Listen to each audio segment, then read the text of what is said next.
Chennai high court ने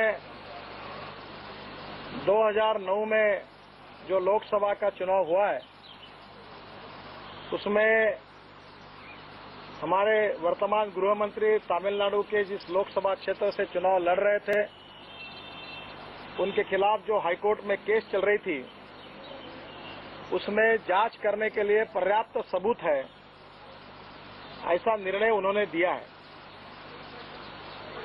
आप सबको पता है, चाहे 2G स्पेक्ट्रम हो, चाहे एयरसेल का मामला हो, चिदम्बरम जी लगातार इसमें विवादग्रस्त रहे हैं और भारतीय जनता पार्टी ने इसके बारे में जो एविडेंसेस है, डॉक्यूमेंटल प्रूफ्स है, वो पार्लियामेंट में और पार्लियामेंट के बाहर हमारे अनेक सांसदों ने और नेताओं ने सरकार के सामने रखे हैं। लोकतंत्र में लोकसभा के चुनाव में धांधली करके चुनकर आना और भ्रष्टाचार के एक के साथ एक ऐसे अनेक प्रकरणों से जुड़ने के बाद में भी मैं समझना चाहता हूं कि प्रधानमंत्री को और उनके खिलाफ और कौन से प्रूफ चाहिए, कौन से एविडेंसेस चाहिए। क्या ये पर्याप्त नहीं है उनके ऊपर कार्रवाई करने के लिए? वैसे इस समय चिदम्बरम जी नैतिकता के आधार पर पद पर रहने का उनको कोई अधिकार नहीं है। उन्होंने इसके पहले ही अपने पद से इस्तीफा देना चाहिए था। हमने उनके ऊपर पार्लियामेंट में बहिष्कार डाला, उनके इस्तीफा की मांग की, पर प्रधानमंत्री ने उसको गंभीरता से नहीं लिया। अब इतनी सब बातों में उनकी जिम्मेदारी निश्चित होने के बाद, हाईकोर्ट के निर्णय के बाद में भी, और राजा ने भी जो एफिडेविट किया था कोर्ट में उसके बाद में भी उन्होंने कहा कि 2G स्पेक्ट्रम का निर्णय मेरा अकेला नहीं है। जो निर्णय हुए उसके जो कागज मिले उस पर भी चिदम्बरम जी के स्वीकृति के बाद 2G स्पेक्ट्रम में निर्णय हुए थे। एयरसेल के मामले में भी सभी बातें सामने आई है।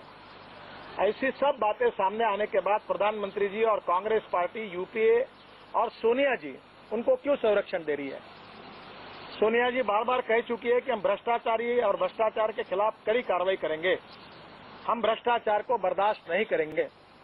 तो कांग्रेस पार्टी और सोनिया जी चिदम्बरम जी के भ्रष्टाचार को क्यों सहन कर रही है? हाईकोर्ट के निर्णय के बाद भी उनके ऊपर क्यों कड़ी कार्रवाई नहीं हो रही है?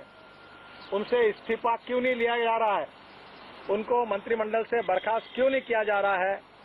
अगर ये नहीं किया जा रहा है तो कांग्रेस पार्टी चिदम्बरम जी के भ्रष्टाचार का और लोकतंत्र में चुनाव में उन्होंने जो गैरवर्तन किया है, जो गलत मार्ग का गलत तरीके से चुनकर आए हैं, उन बातों का समर्थन कर रही ये बात सिद्ध होती है। और इसलिए मैं प्रधानमंत्री जी से अपील करूंगा कि उन्होंने तुरंत चिदम्बरम जी को मंत्रिमंडल से निकाल देना चाहिए।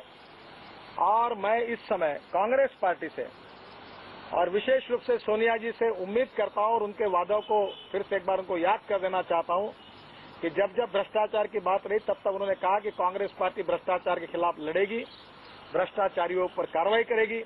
तो कांग्रेस पार्टी चिदम्बरम जी के बारे में क्यों नहीं बोल रही है, क्यों नहीं कार्रवाई कर रही है?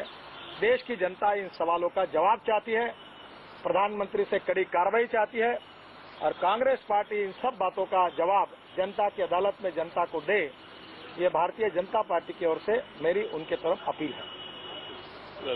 धन्यवाद।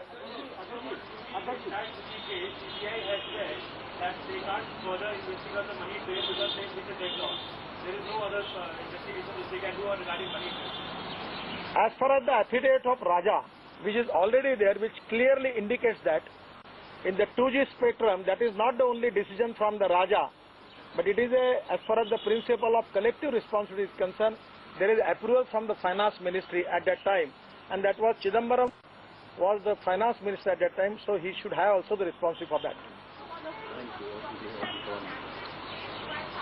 मुझे लगता है मैंने कहा ये महत्वपूर्ण।